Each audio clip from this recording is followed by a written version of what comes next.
Knudsen? What's going on, Tursky? This is Two Guys Talking Golf. It is. Week number, who knows? Big week. Who cares what week number it is? It's a big week. It's the fifth major. The fifth major, which some people don't really like it being called that because they say it's so far away from being a major, but it's definitely the fifth major. Well, it's the strongest field. Yeah, and the payout is insane. 20 mil this year, and it has the players' respect. I think it has the fans' respect. Well, it's like the first tournament every year where everyone like really gets up for. Yeah, and that is the one thing I don't love about when they changed the schedule and moved the players up. To me, it was always the Masters. Like when the Masters came around, that was like, here we go, full-blown PGA Tour season, like let's rock and roll. And it kind of spelled, because that, for us Northerners, it kind of like spelled like here's spring, your golf season starting up, da-da-da-da-da. And having it now, the Players' Championship, I don't love it as much, but I mean, but it's still a great tournament. Well, it's kind of a tease, right? I mean, it's what, 12 degrees up where you are? Today, I think my truck, I ran out to Target this evening, and I think the truck said it was like 40. Big day. The little one wanted to go to Target. She wanted to go see some stuff, and we went. She calls the shots. She does. She walked through that thing wanting Did you spend most of the time like in the toy section? Like, what do you do when she wants to go to Target? Well, we definitely have to go through the toy section. Like, there's no doubt about that. And then she wants everything. Like, Daddy, I need that. Mama, I need that. So everything is needed, no matter what it is. You got to put a budget. You got to put a budget on her. I don't know if she got anything. $22 today. And, but no, we actually went for like some, like I had to return like a couple shirts that I bought that I'm too fat for. And then and then we like needed some milk and just some things to get us through the week. So, it was one of those type runs. But we did make a stop through the old toy section, and she wanted basically everything. So, does she have golf clubs yet? She kind of does. She's got like a plastic set that's kind of really garbage. But I Wait, built what her like makes it garbage? I mean, they're just like Aren't all plastic clubs like the same? Yeah, and they're just like, it's like that like driver that's like yellow, and it like actually threads into like the shaft, and the grips are like holding on to like pop cans. So you're pissed that these aren't like fully forged plastic kids clubs? Not necessarily. So I was like, all right, I'm going to build her a putter, like a legit putter, to see, if she likes it, whatever. So built her like a super nice Seymour putter that I had, like $400 putter. Got a graphite shaft, sanded it down, all that, got it to fit, perfect. She's good for like one or two putts. And then she's just like, yep, I'm good, and runs off and plays with something else. She just doesn't care about golf right now. So she likes to take the shafts off this wall and pretend they're either fishing poles or magic wands. You're like, don't touch those. So those are Daddy's $500 shafts. I'm like, whatever. She always takes the Ventus red because it's red, and that's her favorite. And then she always hands me one of the blue ones. So, but no. So I've got her putter down here because it's actually too short for her now. I built it when she was like 8 months, 9 months, or it was right before she could walk. I built it. And now it's so short, like she can barely hold on to it without having to like hunch over. So it's down here. I got to put a longer shaft in it and a new grip. And I just ordered some pink putter grips to put back on it. But I'm not in a real hurry because she doesn't even care. Like she'll hit like one or two putts and then she's done.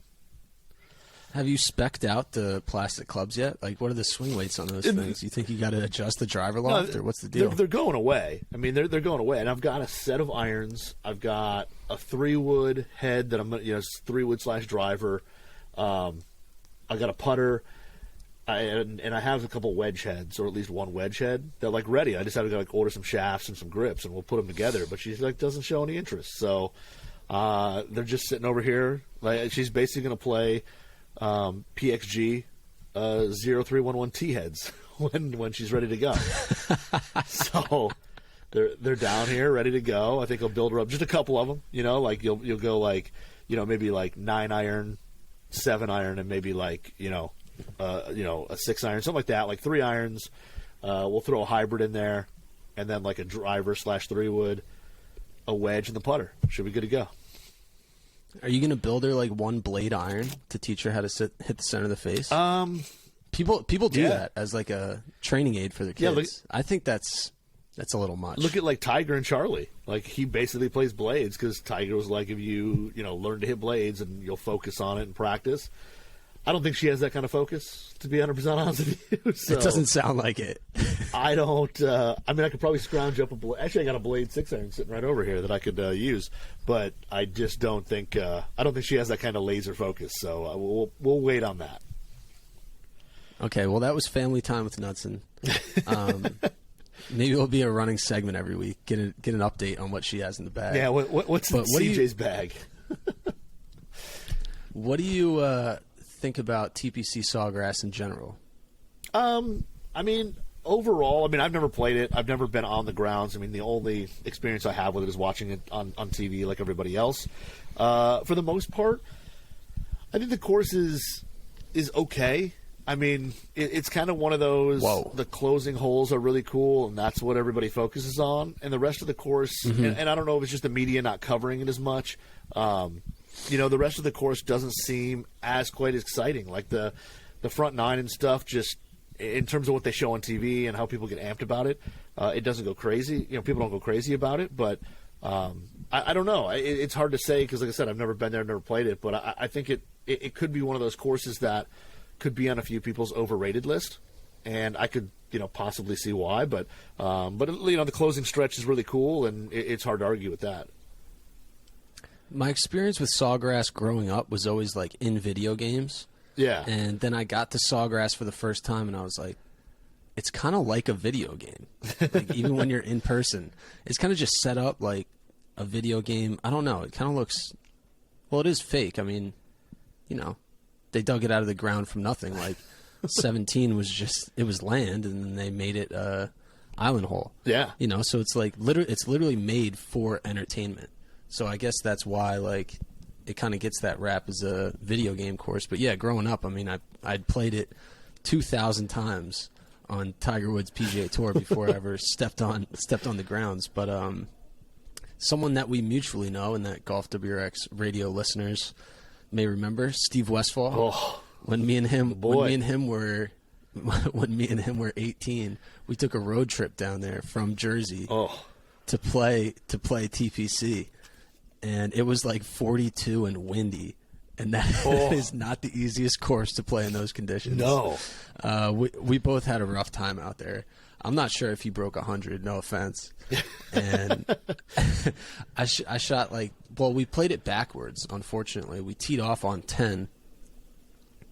And I think I went out in 37 and just limped home super hard. Shot like 43 or 44. But it was brutal. That 18th hole, it's like you're going to make double or triple.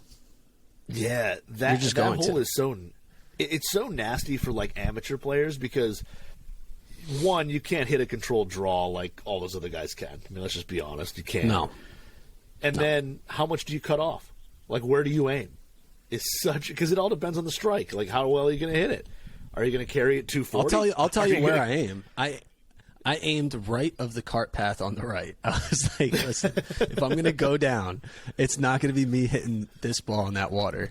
But then I was stuck over there on that hill, and like you can't hit a long iron up over the trees. It's impossible. So then you have to lay up. And then you're stuck with, like, the approach shot's not easy either because the water's still looming, and right is all those moguls. It's like, I made double, so. No. I mean, honestly, double's probably better than smoking into the water and making triple. It just feels better. It's like I'm not gifting a golf ball to that water. How many balls do you think combined between you and Stevie did you put in that water? Around the whole course? Well, I think Wes maybe put 3 in the water on 17.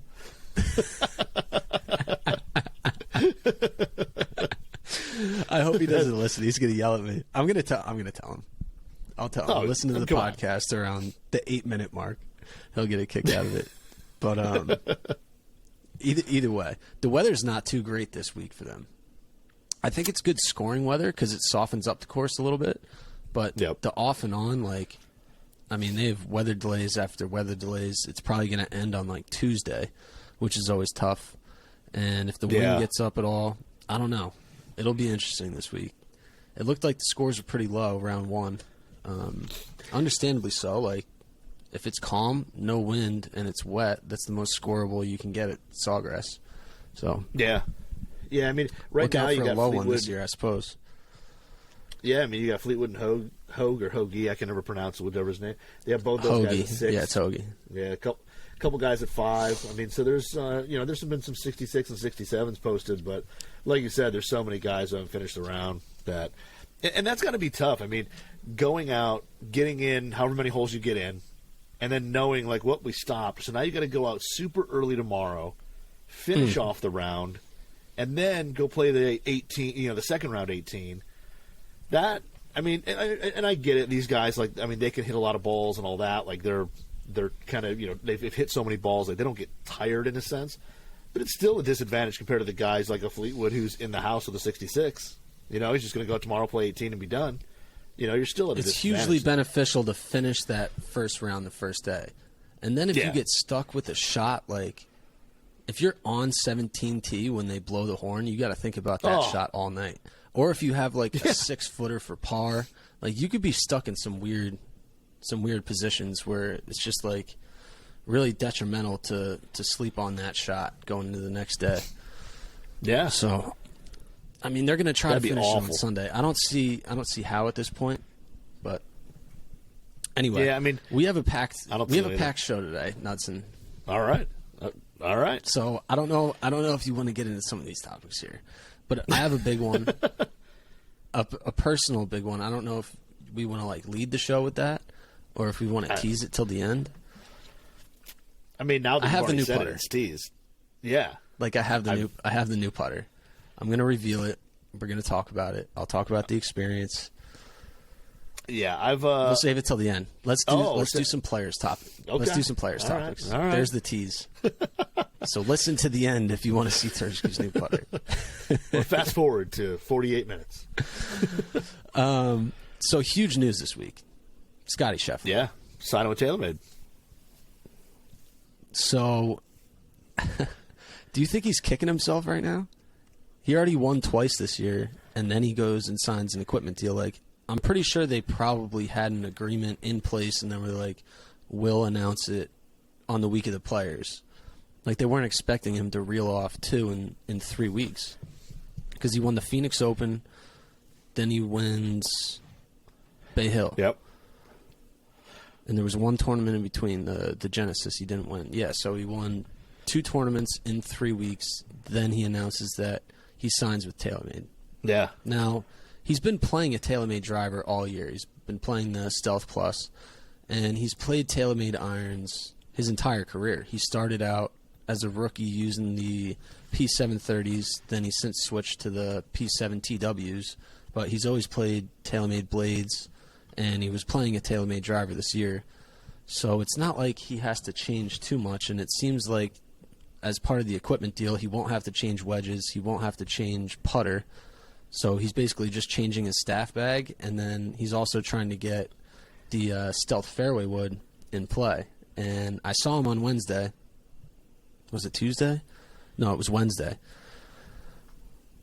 He was hitting a tee shot on, on 7.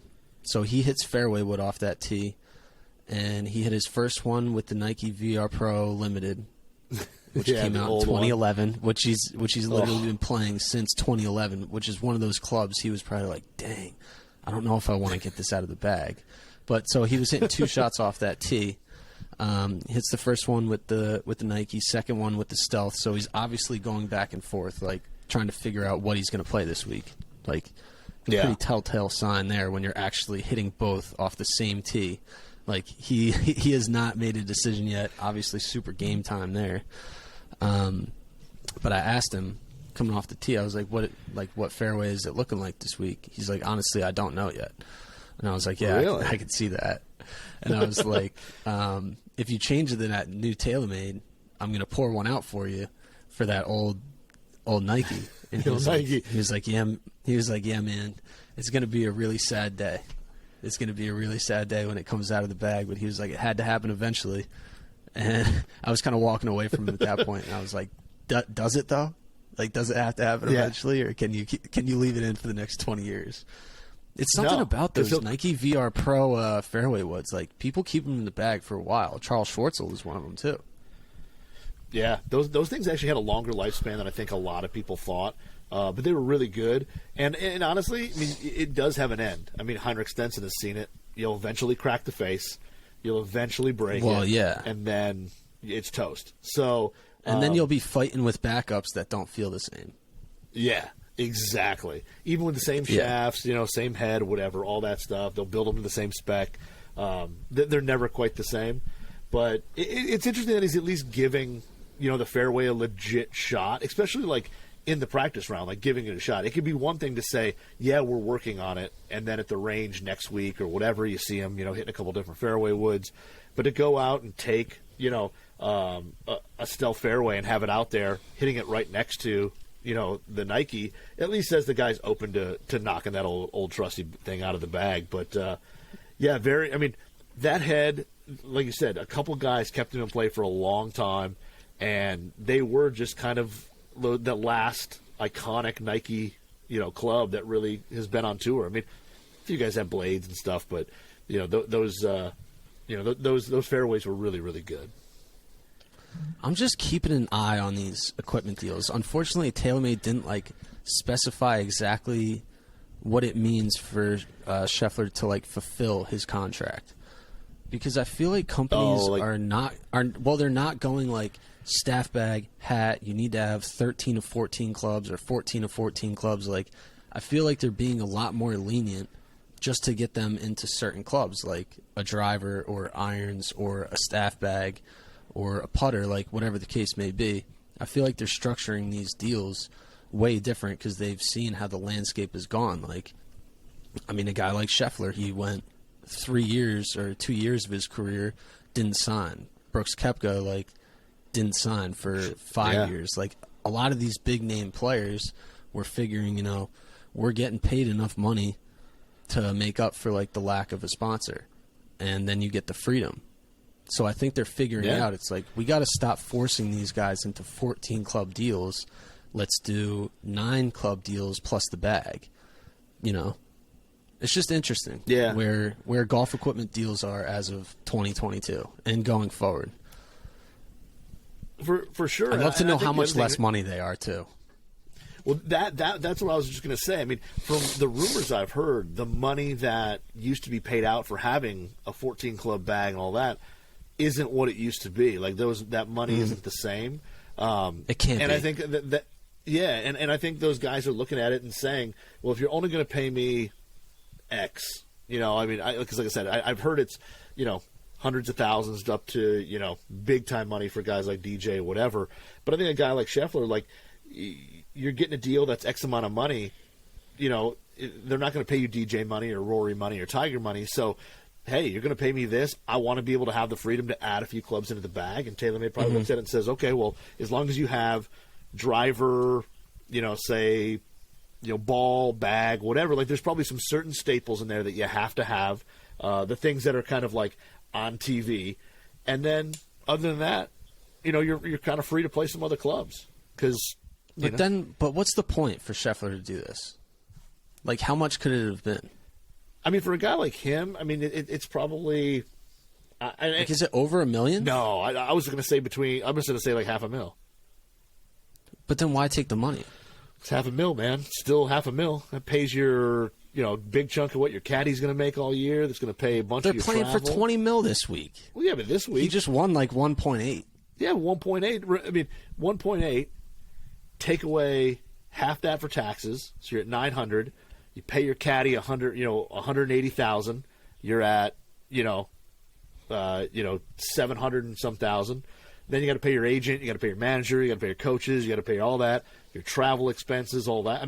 It's still a lot of money. Don't get me wrong. But the guy out of 1.8 is probably walking away with $600,000, $700,000. But Which, just again, by a lot of signing this money. deal, I feel like he's giving up a lot of freedom. Like even though he has leniency in his bag, clearly, what if he kind of goes cold with the stealth? He starts driving it terrible. What if he doesn't want to switch into the new stealth fairway wood? What if he wants to keep in the Nike irons or the Nike fairway wood? That's the risk you take, is that, are you able to get fit into 14 or however many clubs are required, whether it's 10, whatever. Can you make 10 let's call it 11 TaylorMade clubs work? Are there 11 in the thing that you can make work? And if there are, then great. But yeah, there's always that struggle. I mean, remember when, Sergio went over, he was trying to find his way after he left TaylorMade. Now he's back. I think those guys do run that risk of you chase $1 and there's a chance that you don't play well. There's clubs in that line that don't, you don't play as well with. And I think it is a risk, but it also, if he's looking at it saying, the iron's the driver, whatever, he picks out a handful of clubs, says these things are good. I'm just good with them. And the rest he can kind of either rotate out or find a TaylorMade club, whatever. It's an extra $500,000 in the bag and in the pocket. He'll probably grab that. Well, clearly. But I mean, yeah. That's what he did. But I would love to know. I would just love to see what the contract actually says. Oh. Not necessarily money, but just like what it says. Because I'm just interested going forward. Obviously, things are changing, and like companies are doing a good job of getting guys back into staff bags, at least. Into staff bags and head covers. At least for the look. Like, play the driver, play a couple other clubs, get the staff bag in there, and like you're good. You're fulfilling your contract. Like, how much difference does that look compared to a 13 or 14 club deal? I might need to get some anonymous sources to start talking. That's what I might have to do. Yeah, because it would be interesting to know, like what like you said, how many clubs, and this may come out because I mean this deal is brand new, so we may find out in a little bit what is we'll never probably get a real answer what the dollar amount is, because that's we're not getting a number. No, but because I would love to know Tiger's number. Over under 20 mil. Over under 20 mil. What do you think? I think under. I think they signed him cheap. Under 20. Okay. I think they signed him cheap because when they brought him on, I think they signed him at a good time. Yeah. Yeah, they signed him in 17. You got to think that they put like a 5+ year deal in place. It's probably very incentive loaded. So I bet like 19 he got paid when he won the Masters. Like got paid. Oh my God, I can't even imagine. But then a year like this year where he's injured and not playing, he's probably not getting a whole lot. All right, so let's move off Scotty Scheffler, but let's stay in some TaylorMade news. Good transition. Perfect. Thank you. Humbly. So Adam Scott. Yeah. He played last week, first round, no driver. Puts a driver back in. Comes to the Players this week. Starts testing some TaylorMade stealth. Drivers and fairways. Goes with it. First round of Players. Shocked that he went with it. When, if ever, throughout Adam Scott's career, has he played without a Titleist driver and Titleist 3-wood? Ever? No, never.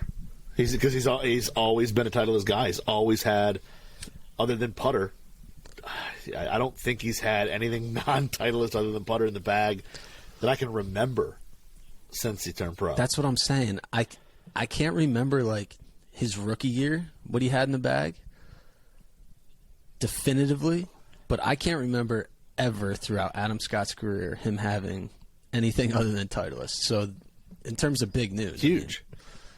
In the world of Adam Scott, this is absolutely huge. Now, he did shoot like 6 over today. But besides the point. Besides the point.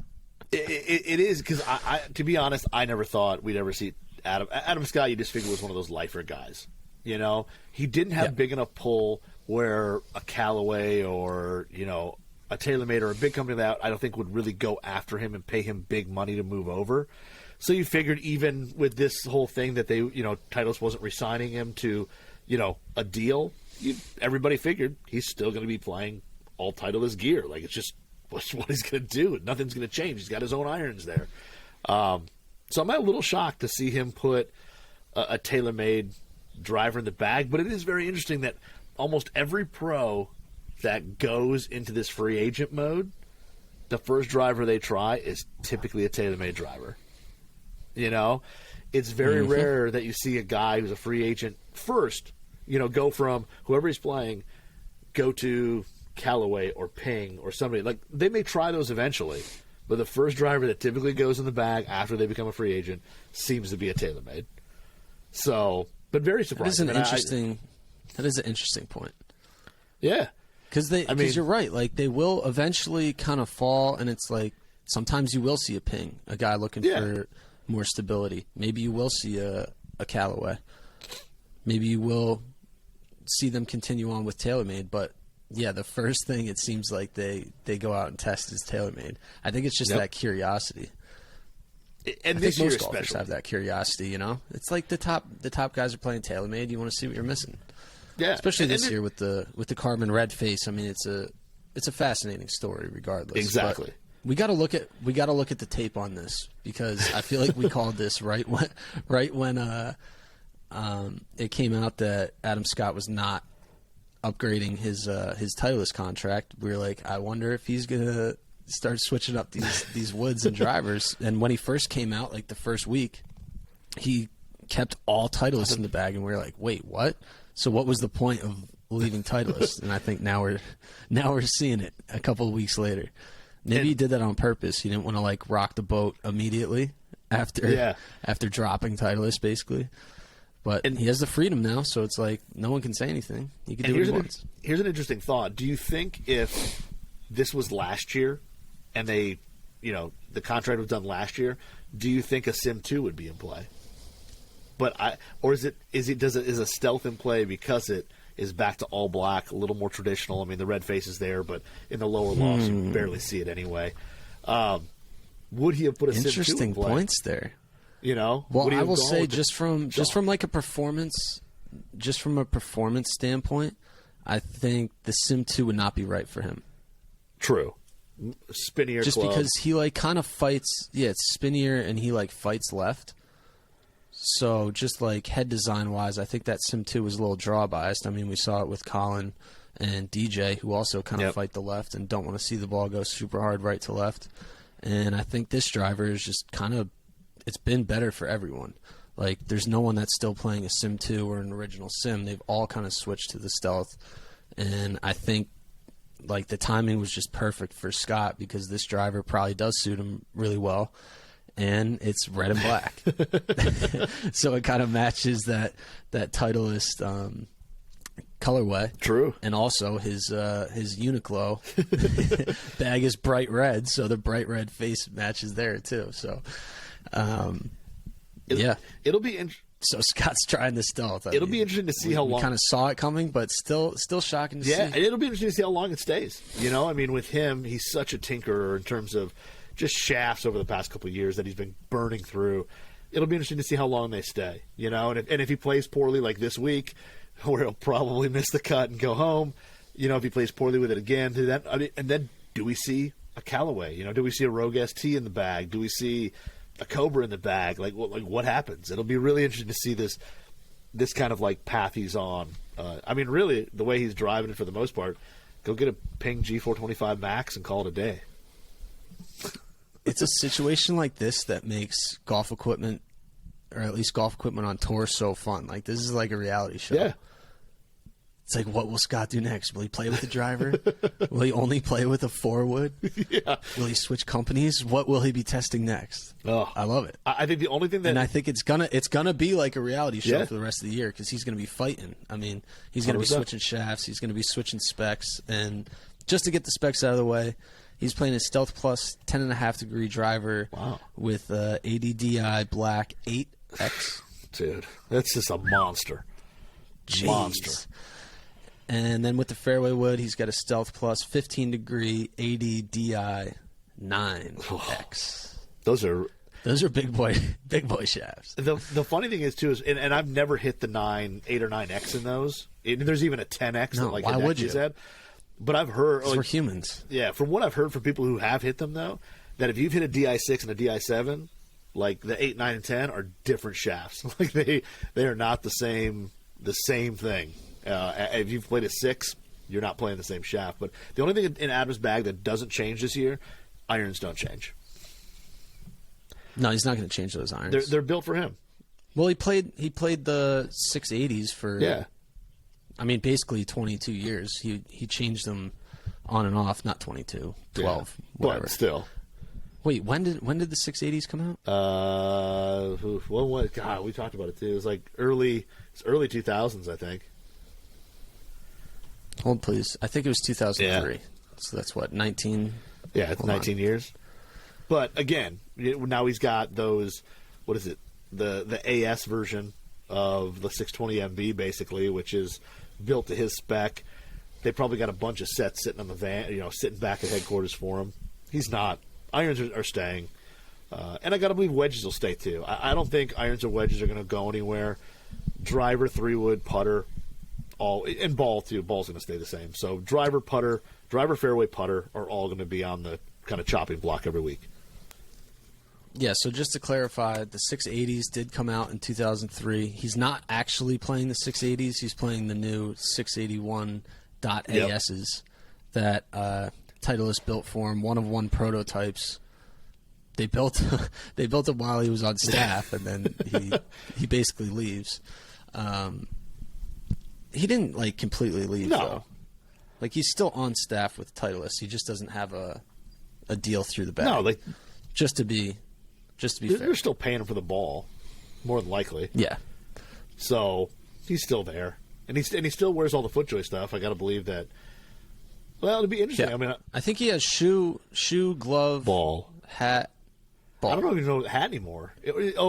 Wait, no, not hat, not hat. I think it's just a Uniqlo hat now. I don't think there's FootJoy on the side of it or anything anymore. Yeah, shoe, glove, ball.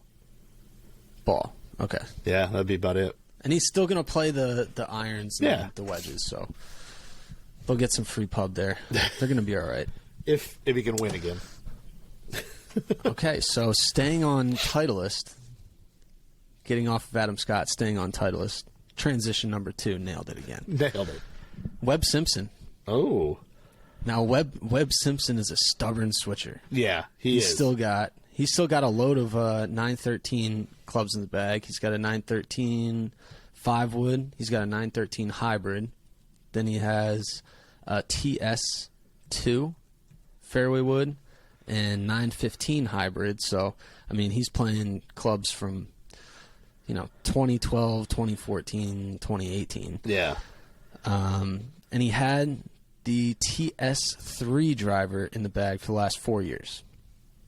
I mean, and it's there's not too many guys still playing that because the TSI-2 and the TSI-3, which came out in 2020, everyone felt that it was providing more speed with similar forgiveness, similar workability. So it was why would you not switch? Even free agents, they're starting to play some Titleist clubs here and there. You see Titleist sprinkled in even for free agents, which that was never really the case for Titleist. And I think unanimously, this has been Titleist's best driver basically ever. Oh. So it was weird to see Webb not switching, and we always kind of wrote it off as Webb's stubborn. He doesn't want to switch. So I caught up. Yeah. I caught up with him this week. Oh, yeah. I caught up with him this week. Yep. Because he was supposed to, I had gotten word before Napa that he had tested the TSI-3. He had it out with him that week. He was going to switch. Come Thursday at Napa, TS3 still in the bag. Did not switch into the TSI-3. And I had my story basically written because it was he's definitely going to switch, no switch. So I talked to him this week. He has the TSI-3 in the bag. Yeah, but I said the photos. He put it in. He put it in this week. So I asked him. I was like, I thought you were going to switch before Napa. What happened? He's like, I actually did switch at Napa, just not for the first 2 rounds. I played the TS3 for the first 2 rounds. I switched to the TSI-3 over the weekend. Then I ended up switching back for my next 5 events. He kept playing the TS3. Then I guess he was having neck issues after the Sony. So he hasn't played in like 2 months. So he was just home, and he had time to test a bunch of product. And he was kind of just messing with the TSI 3, like the settings, getting the shaft, the length, like everything just dialed in. He was like, yeah, I mean, eventually it was just 2 to 3 miles per hour ball speed faster. Yeah. So he was like, I had to put it in. I was like, what? I was like, what took you 2 years? Yeah. He was like, the TSI 3 came out at a time where I was driving the ball really well and I didn't want to fiddle with it. He was like, but then I saw literally everyone switching and I heard how much faster it was. And then he was like, all right. He basically gave in at that point. And yeah, I guess it's hard when you're like on the road traveling, different ranges. Like he didn't have that time to really give it like a full run through, of really getting dialed into what he needed, because he was saying he was having a little bit of problem with it spinning too low. Like he's a low ball hitter. He prefers to hit it low. And he was saying basically you need to get that spin up. So I think they changed the hosel setting to the A1, which is like plus standard 0.75 loft. I think it's 0.75 up off standard. But either way, I think he added some loft with the hosel. Yeah, A1 standard. And that's like stock. But he's playing a 10 degree head. Okay. But he photos. switched shafts. He switched to the RDX smoke. He was playing the Tensei Blue. So I would assume that's interesting. Maybe slightly higher launching for him. I'm not sure. I mean, he was fighting to get the spin up a little bit off that Tensei. So, which is interesting because in theory, I mean, if you go by manufacturer specs and all that, the Project X RDX Smoke Black is typically low launch, low spin. Where like you get a Tensei CK Pro Blue, it's typically mid launch, low spin. But yeah, really interesting. I mean, maybe that was his problem. He was going to a lower. Spin shaft. Maybe that was his problem. Maybe he should have stayed in the shaft he was playing with. Yeah. But God, 913 5-wood with an old UST Pro Force VTS black shaft, which I mean, that's just such an old combo. But I can get like, okay, it's a 5-wood. And a 5-wood, he's probably got it dialed in to where he's like, hey, this is the distance it goes. This is exactly the distance I want it to go. And, I get that. Like if he moves to the TSI, maybe it goes a little farther. He's got to dial it back somehow, whether he's got to add loft or whatever. It could be a whole thing of getting that to work when, a 5-wood to those guys becomes kind of like, I wouldn't call it a scoring club, but it's a little more of a precision club than it is for us amateurs. So he had a pretty interesting way to create the bag makeup that he uses right now. I think it was back in August last year. And he was kind of messing around with gapping. I think he had some gapping issues, particularly down by the wedges. So what he did, he wrote down yardages that he wants to fly the clubs, and then he had the clubs basically bent to like what he needed. Yeah. So he went backwards. He went backwards on it. So he added a wedge, and he didn't want to get rid of his hybrids or Fairway Woods.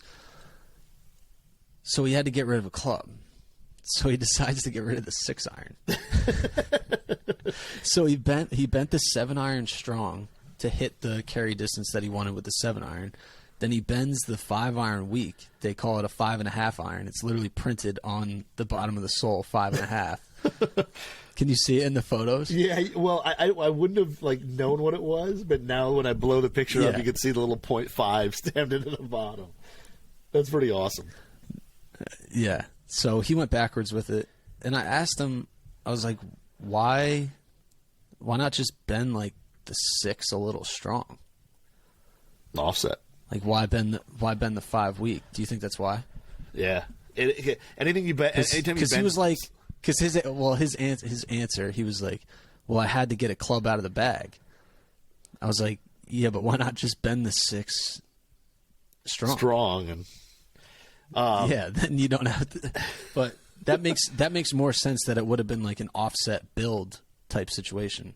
So can you explain that real quick? So anytime you got an iron wedge or whatever, and you bend it strong, so you're taking loft off of it, you're going to add some offset. Now, there are ways, I guess, that you can bend it and not put as much offset in. I guess there's ways to do that. I don't know how to do that.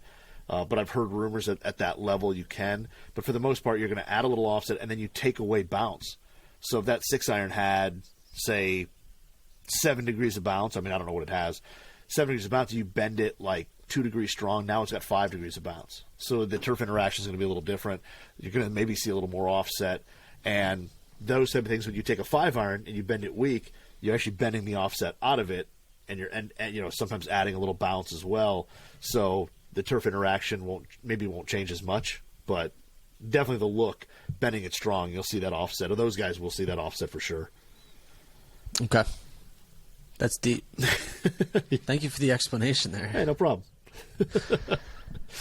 Okay, so moving right along. I don't have a really good transition for this one. No. I felt like I was killing it there. You were. Okay, so we made a big deal. When was it? Last week? 2 weeks ago? Of John Rahm taking out the Rossi, putting in the number 7. Yeah. We made a pretty big deal about that, right? True. I thought so. Apparently, way too much of a big deal because he switched back to the Rossi. So much. Unbelievable, man. So he puts the Rossi back in, benches the number 7 after 1 week. He shoots. What did he shoot today? 69. So I think he played pretty well. Yeah, I think he played all right. I took down the scoreboard. Okay. But. So people asked him about it in the press conference after, because I think people got wind of like all the stories we were writing, and I don't know if people listen to the podcast or not. Oh, definitely. But we wrote a bunch of stories about it. So people asked him, Rom, what's the deal? You bench the putter for a week, you put it back in, you play well. What's going on? He said, it just needed a timeout last week. That's it. Yep. Luckily, we had, now I'm quoting him right here. Luckily, we had, I'm going to start calling them browns because they weren't even greens. The browns last week, they were browns last week, and that was enough not to want to use it again. So shots fired at Bay Hill. No kidding. They caught a straight bullet and a half there. Oh, my God. Wow. I mean, and he's not the that only course guy was playing really difficult. I know. But they were all. I told you. What did I say last week? I said they all love to bitch and moan about Bay Hill, especially when it gets to the weekend, when the rough's up and the greens start to firm out. Rory called it like, I don't think he said clown golf, but he got really close to saying something like that. Yeah, he was hot about it for sure. Jeez. But sometimes that's all it takes, though. Like, I mean, I think just as even like amateur weekend guys like we are, you have a putter that does, it just goes cold.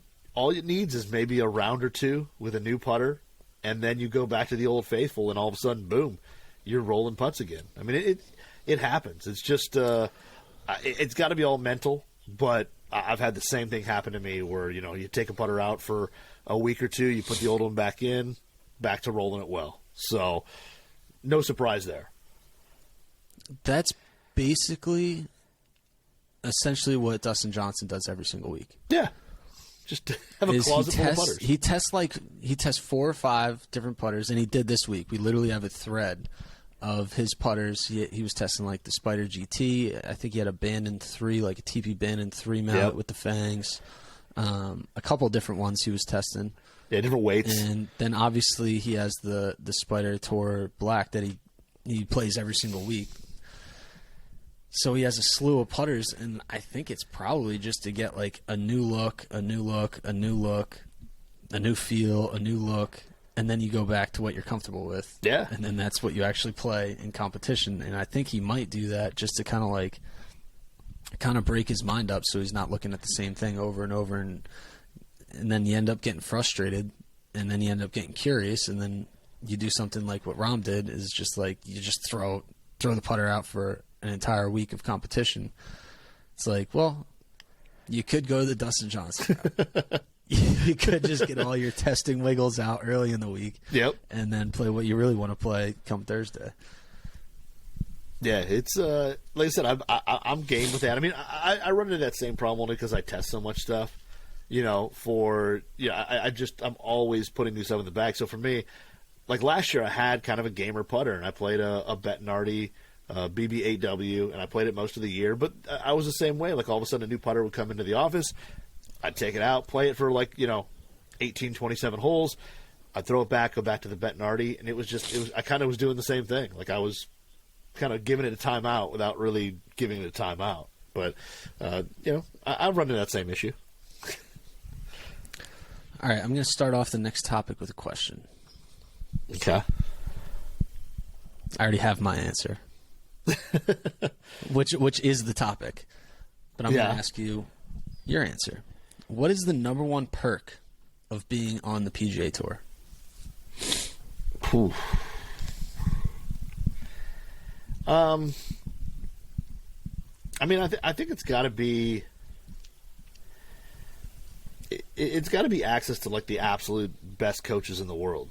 I mean, okay, yes, I could go pay whatever the outrageous rate is for Butch Harmon to like do an hour lesson with me. Okay, I could do that, but he'd probably charge you 15 G's for an hour. I mean, I guess in theory, I could like take the wallet. He's probably worth it too. Set fire to it and go take an hour lesson. I could do it, but I think having access to any of those coaches. I mean, you can walk up to any of those guys and say, "Hey, I'd like to work with you. I'm struggling." Da da da da.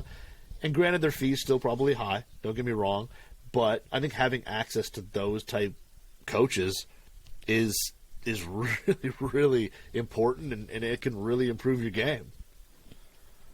I mean, it's a really well thought out answer. Thank you. I mean, it's a great answer. I think that's probably the right answer. Yeah. I mean, selfishly. You want to hear mine? Yeah. I think the number one perk of being on tour is the ability to go up to one of the Scotty Cameron reps and literally just get your own custom putter.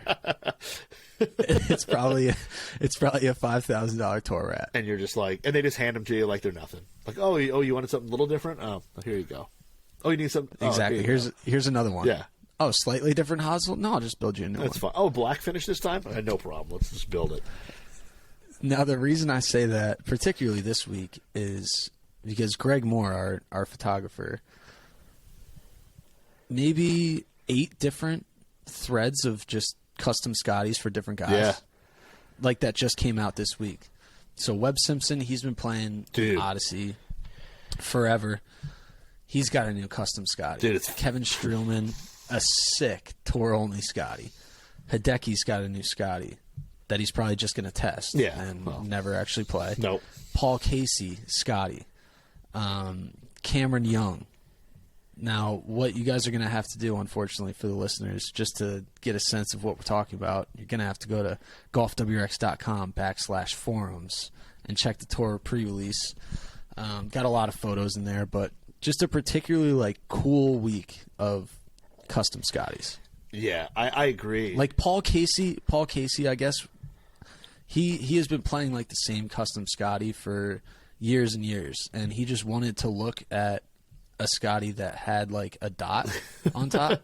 He usually plays without a line or a dot, but he wanted to look at a dot. Yeah. So they made him an exact replica of his custom tour only Scotty with a dot. I mean, to have so that's the number one perk of being on tour. That is pretty true, and I do have to say, as much as Webb Simpson's bag is just not my jam, it's probably the most boring bag in the world. Whoa, it's super boring. Jeez. But that would you say that to Webb if we had him on here? Yeah, if I did, I'd be like, bro, you're playing you're playing stuff that second swing would be discounting and just trying to get off the floor, and that's what's in your bag. Shots fired everywhere. Yeah, just get a couple new pieces in there, all right? But his putter. Wait, what would you say is the most interesting bag? I don't know. That's hard to say. I mean, a guy okay, Charles Schwartzel. We can move on. Yeah, I mean, a guy like that is super interesting. I mean, there's a ton of different stuff in there, a lot of new stuff, whatever. A guy that ports his own irons and then fills the ports in with lead tape. I think he's going to take the win for most interesting bag for me. Yeah, or Webb Simpson's 913 5 wood. Come on. Let's get on. Well, Let's get real. It's here. interesting. It's interesting in that he doesn't just play like whatever's new. At least he's got some different years in there. Yeah, they're all old. I mean, they're like you're a Webb Simpson old. hater. I can smell it. I'm not, because honestly, I tell you what, I'm not big into the whole like arm lock putting, long putters thing. Just not into it. But I'll tell you that tour issue button back. What is it? F5.5 with the Beryllium insert. That thing's sick. It's absolutely filthy with the little welded neck on it. I mean, I was just going to say the welds on all these necks are nasty. Dude, it's so good. And, like, that thing probably has way too much toe hang for me. I probably couldn't putt with it, which is fine. But it is just a filthy-looking putter. And I love it. Speaking of filthy-looking putters. Good transition. I'm out of Players' Championship topics. Do you have anything else to add? Or shall we get to my putter? I'm excited to I don't think I do. This thing's sick.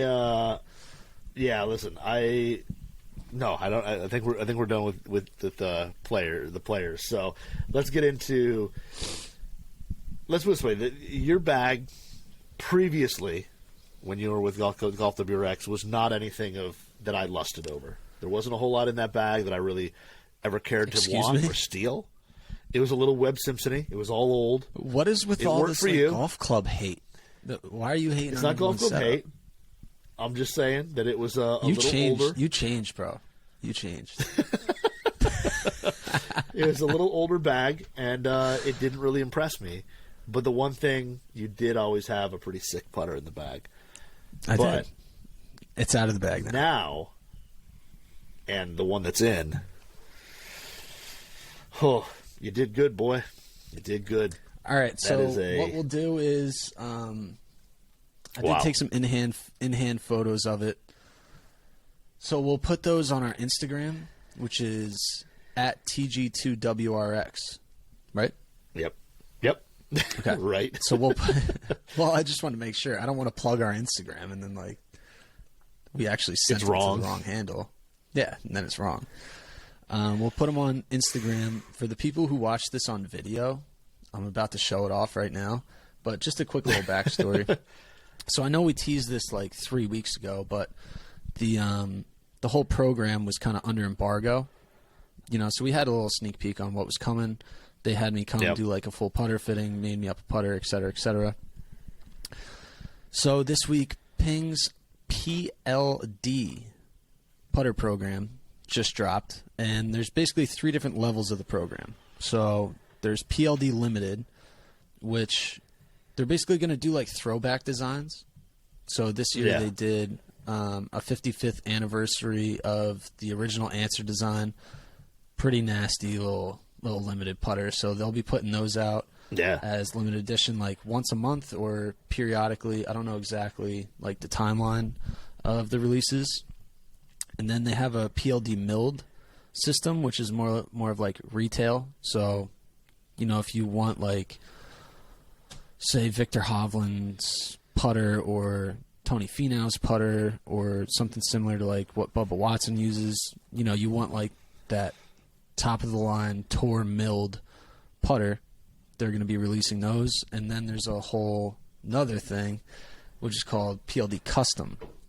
So through PLD Custom, you can either set up a time to actually go in to Ping's HQ facility, get fit by their master fitter, go through the whole thing. I mean, you get on their system, you change loft, lie, grip, shaft, head, neck, like whatever you want to change, whatever you think that like Tony Finau does when he goes into Ping HQ, you're going to have access to that.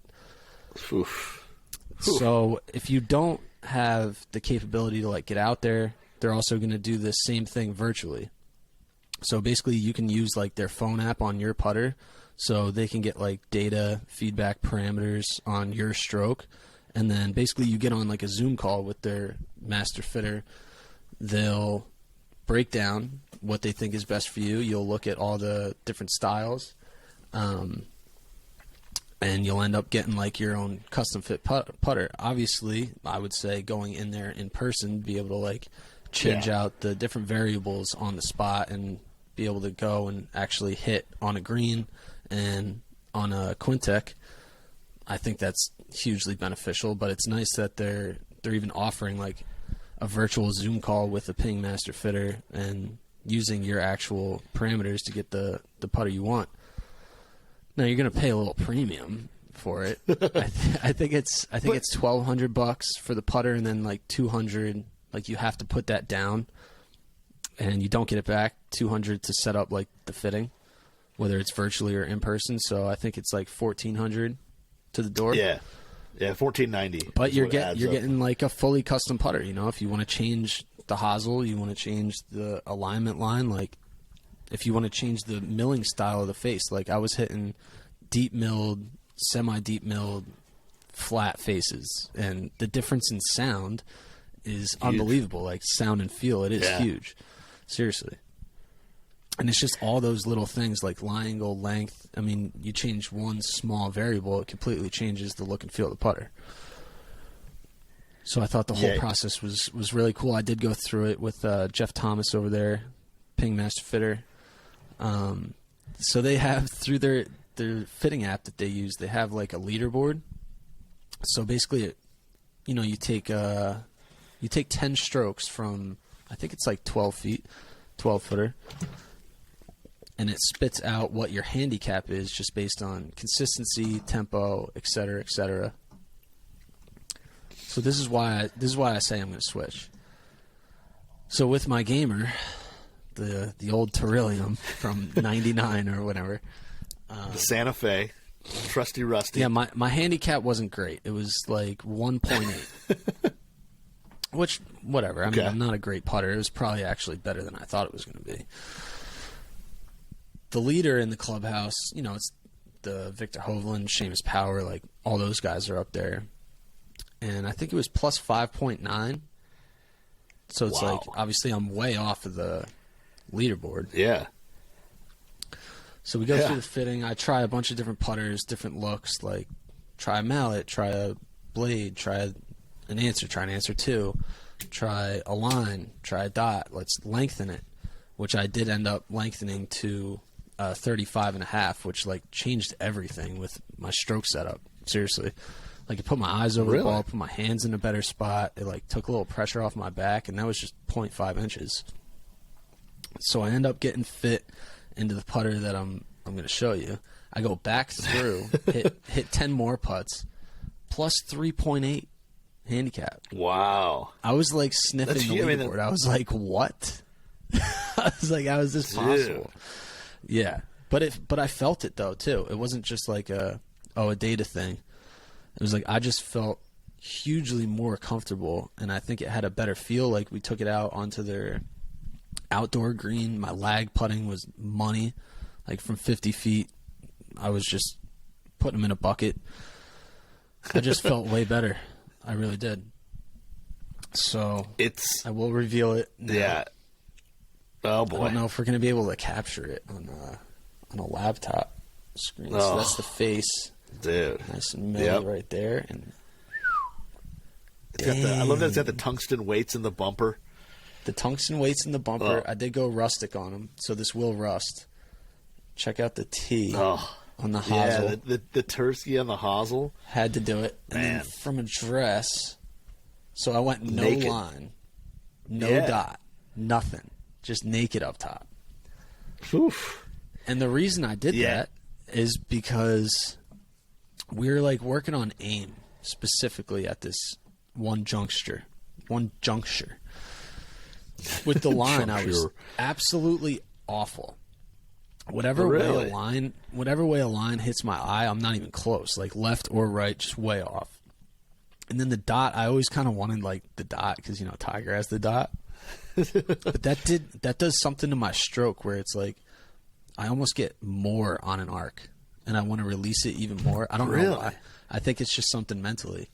And then we just removed everything, just went with a blank head, and it was like, yep, that's the one. Dude. Stroke felt perfect. And here's the sole. I don't know if I showed off the sole. It's still got the sticker on it. I love that. The tag from when they built it. It's still got the tag on it. I wanted to keep it on so I could show it. Yeah, that thing is absolutely filthy. It's just, I love that tri-sole that it's got. I mean, that's just a cool look. I've always liked that look on a lot of putters. Yep. So I could have went chrome. I could have went matte black, or the rustic. Obviously, coming from the Trillium, it reminded me of that, and it's going to rust. Yeah. I think I made the right choice.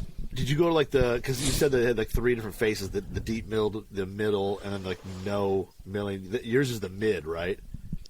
No, mine's deep milled. No questions asked, because it had the softest feel and just like the most muted sound, and just hitting all of them back to back. It's like, you think you know what you want until you actually hit them back to back. Yeah, and it's like, ooh, this is definitely the one.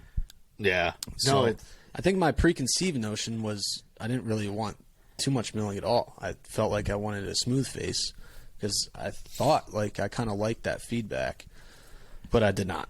I absolutely didn't, and I was wrong. But I'm with you though, because I remember I haven't gone through this thing, which is absolutely insane. But just going from like last year's Bettinardi BB 8 wide or 8W.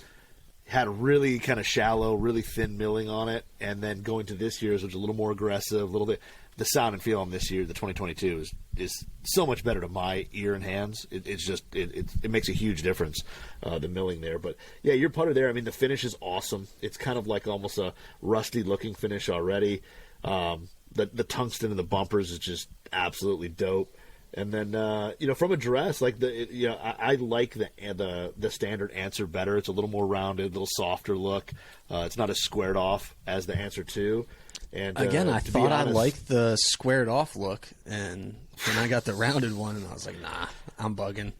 Like, this is way better, dude. And I mean, everything about your putter, I absolutely love. I mean, personally, I wouldn't put the T on it just because I have no T in my name. But I've always liked doing the T because that's what Tiger did with his Titleist irons back in the day. It's like my last name's Tursky, so it fits. Yeah, I stamped those Mizunos for you with the old T on the old toe back when you were playing. We're gonna have to throw those on Instagram because I still have those. I don't know. They were MP somethings. Yeah, they were like the MP4. I don't know, 5, something like that. I don't know. It's something, but yeah, there were a couple. I'll have to go back and look. But yeah, so I'll throw the in-hand photos on Instagram. So they're good, man. The listeners only Congrats on that putter. Can see the putter. Yeah, thank you. And to be 100% honest, I mean, like $1,500 is a lot, like $1,490 if you count in like the deposit plus the fitting, everything. But if you think about it, if you go out and you get a putter from like Olsen or any of these like small boutique putter makers who will custom make you, different milled faces, different sight lines, whatever. They'll custom do just about anything for you. You're going to spend more than that. I mean, I think that's the going market price for guy. Yeah. Like what's a Lamb? $3,200 or something like that. I mean, a swag putter, they're like $1,000 now because you can't get them. I mean, they're like impossible. But all those little boutique brands that you'd get custom options like that, you're probably going to spend $1,000, $2,000 on. Like, it's not that crazy of an amount for what you're getting. You say boutique? I think I said boutique. Look, I said boutique. Boutique? I don't know what it is. I don't even know it's right. But you'll spend just as much money and you won't even get the fitting. Like you're not going to get the crazy fitting you're going to get, at Ping. So overall, it's not that bad of a price. Well, I would recommend. I mean, if you're going to get a Ping putter, I do recommend going through this. But I just recommend like a putter fitting in general, no matter what. Yeah. What brand you're going with? I think one, it's a fun experience.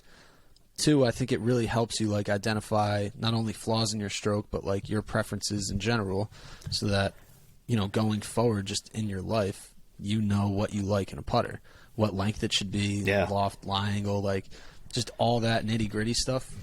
You kind of really get to know your own stroke and your own preferences. So, get a putter fitting. That's my recommendation. Knudsen, I think this was a fun little Players Championship episode. I hope you enjoyed yourself. It definitely as was. As I did.